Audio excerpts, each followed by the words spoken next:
Okay guys I'm back with ஒரு video. எல்லாருக்கும் வணக்கம். ஸோ ஹோப்ஃபுல்லி பார்த்தீங்கன்னா எல்லோரும் சேஃபாக இருக்கீங்க நம்புகிறேன். சாரி, ஆக்சுவலாக நான் ஒரு டிஃப்ரெண்ட்டான லொக்கேஷன்லேருந்து வீடியோ பண்ணுறேன். வீட்டில் இல்லை, ஸ்டூடியோவில் இருக்கோம். எஸ், ஆல்மோஸ்ட் ஒரு 10-12 சாங் நான் அடிஷ்னலாக பண்ணிட்டேன், என்னோடய இண்டிபெண்டன்ட் சாங்ஸ்லாம். பட் எதுவுமே இப்போ ரிலீஸ் பண்ண முடியல இந்த வருஷம். பட் கூடிய விரைவில் ஒரு வேறு மாதிரியான ஒரு விஷயம் நான் பண்ண போகிறேன். Stay tuned for it. எல்லாத்துக்கும் டைம் வேணும், காசு வேணும், பொறுமை வேணும். நமக்கு சப்போர்ட்டுன்றது நீங்கள் தான். Back end, front end, side end எல்லாமே நீங்கள் தான் சப்போர்ட்டு. அப்படி இருக்கும்போது இண்டிவிஜுவலாக நம்ம எவ்வளோ ஹேண்டில் பண்ண முடியுமோ அவ்வளோ நான் பண்ணிட்டு தான் இருக்கேன். சரி, ஓகே, ரைட்டு. நம்ம டைரெக்டாக இந்த வீடியோவில் என்ன பேச வந்தோமோ அது இப்போ பார்த்தீங்கன்னா பேசிடலாம்.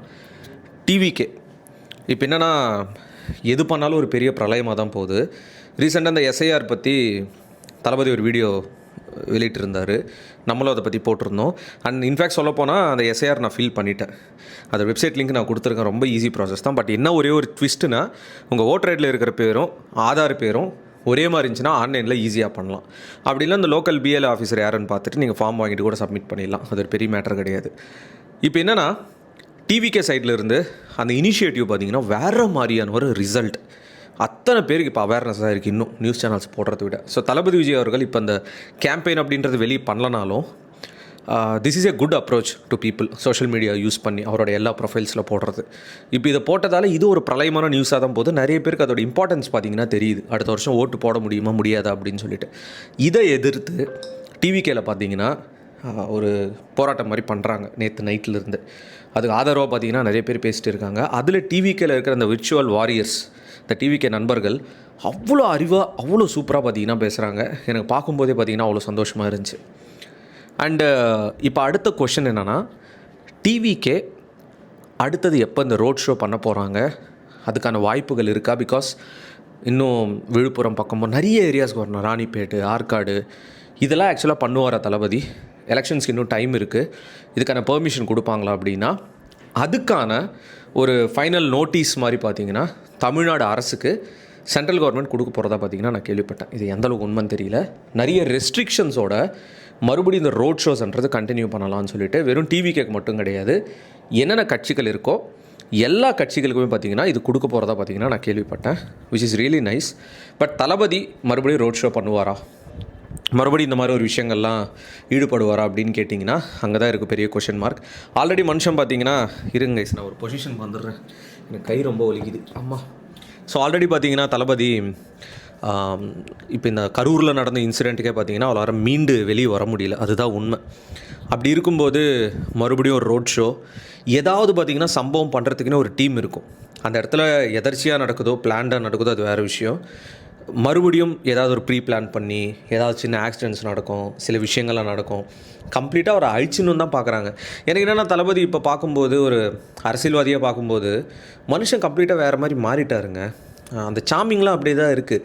ரொம்ப நெளிஞ்சு போயிட்டு ஒரு மாதிரி டிஃப்ரெண்ட்டாக ஆகிட்டார் மனுஷன். ஹோப்ஃபுல்லி ஒரு மிகப்பெரிய கம்பேக்ன்றது 2026 தெரியும்னு நினைக்கிறேன். நான் மறுபடியும் சொல்கிறேன், டிவிக்கே இங்கே ஜெயிக்குதோ தோக்குதோ அது வேறு விஷயம். பட் ஆனால் அலற விடுறாங்க. டிவிக்கே அலற விடுது, பயப்படுறாங்க. ஒரு கட்சியில் ஒரு மேட்ரே கிடையாது டிவிக்கேன்னு சொல்கிறவங்களாம் ஏன் அவ்வளோ பெருசாக பண்ணணும், ஏன் அவ்வளோ பெருசாக எடுத்துக்கணும்? அதுதான் எனக்கு புரியாத ஒரு விஷயமா இருக்குது. இப்போ இந்த ஆர்டர்ஸ் வந்ததுக்கப்புறம் தான் நமக்கு தெரியும் அடுத்தது ரோட் ஷோ எங்கே பண்ண போகிறாங்க டிவிக்கே அப்படின்னு சொல்லிட்டு. இன்னொரு ஹைலைட்டான விஷயம் நான் இதில் மென்ஷன் பண்ணியே ஆகணும். கட்சி கொடிகள், இதை பற்றி நான் பேசி ஆகணும். நிறைய பேர் இதை பற்றி பேச மாட்டுறாங்க.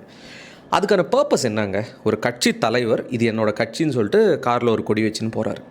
ஆக்சுவலாக கவர்மெண்ட் ஒரு ஸ்ட்ரிக்டான ரூல் போட்டுடணும், இந்த கட்சி கொடின்றது அந்த தலைவரோட வண்டிக்கு மட்டும்தான் இருக்கணும் அப்படின்னு சொல்லிட்டு ப்ராப்பராக. இவங்க என்ன பண்ணுறானுங்கன்னா, எல்லாருமே அங்கே கட்சி கொடி வச்சுட்டானுங்கன்னா பயங்கர கொம்பன்னு நினச்சினாருங்கன்னா என்னன்னு தெரில. ஹைலைட் இப்படின்னா குட்டி குட்டி பசங்க அந்த பெரியப்பா வண்டியோ வீட்டில் அப்பா வண்டியோ யாரோ ஒரு வண்டி தாரோ இல்லை ஏதோ ஒரு வண்டி எடுத்துன்னு ஃபார்ச்சுனரோ கொடி ஒன்று வச்சுன்னு வந்துடுறானுங்க இந்த பெட்ரோல் பங்க்குக்கு ஷெல்லுக்கெலாம். என்ன பண்ணுறானுங்க, ஸ்பீடாக ஓட்டுறது, ஸ்கிட் அடிக்கிறது, வண்டி வச்சு ட்ரிஃப்ட் அடிக்கிறது. குட்டி குட்டி பசங்க, காலேஜ் ஃபஸ்ட் இயர் பசங்க.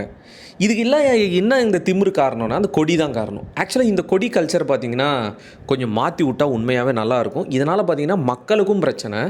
இந்த வயசுலேயே எதுக்கு அந்த ஒரு மாதிரி பண்ணுறது? ஃபர்ஸ்ட் ஆஃப் ஆல் அந்த கொடின்றது, இந்த பார்ட்டியோட கொடின்றது லீகலாக அந்த கட்சியோட தலைவரோட வண்டிக்கு மட்டும்தான் வைக்கணும் அப்படின்ற ஒரு ரூல் பார்த்திங்கன்னா பாஸ் பண்ணணும். இது நான் எல்லா கட்சிக்கு சேர்த்து தான் சொல்கிறேன். நான் இதை ஒரு காமனான ஒரு பர்சனாக சொல்கிறேன். நிறைய இடத்துல நான் ட்ராவல் பண்ணுறேன், நிறைய நான் பார்த்துட்டே இருக்கேன். அந்த கொடி ஒன்று வச்சிட்டாங்கனாவே இன்னவோ பயங்கரமாக இந்த தார் பவர் மாதிரி பார்த்தீங்கன்னா ஃபீல் பண்ணுறாங்க. அது ஒரு மண்ணும் கிடையாது. அந்த கட்சி கொடி எதுக்குங்க? நாங்கள் இவ்வளோ நல்லது பண்ணியிருக்கோம் இந்த கட்சி அப்படின்னு சொல்லிட்டு நீங்கள் கெத்தாக காட்டிக்கிறது தான் அந்த கொடி. அதை விட்டுட்டு ஏன் இவ்வளோ சீப்பாக பண்ணுறாங்கன்னு தெரியல. சரி, எனிவே இதை நான் சொல்லணும் தான் இந்த வீடியோன்றது மெயினாக பண்ணுறேன். And thank you for all the love and support. Stay tune. இன்னும் நம்ம நிறைய விஷயங்கள் பண்ணணும், விட்டு போனதெல்லாம் மறுபடியும் கொண்டு வரணும் சொல்லிட்டு இந்த வீடியோ முடிச்சுக்கிறேன் guys. Peace out and stay safe. Bye. Thalapathy கோடான கோடி ரசிகர்களின் என்றும் அறிவதி பிக் ஷாட் இவர் பிளாக் பஸ்டர் வந்த மகுமதி இக்னோர் நெகட்டிவ் வெட்ட சொன்ன தங்க தளபதி.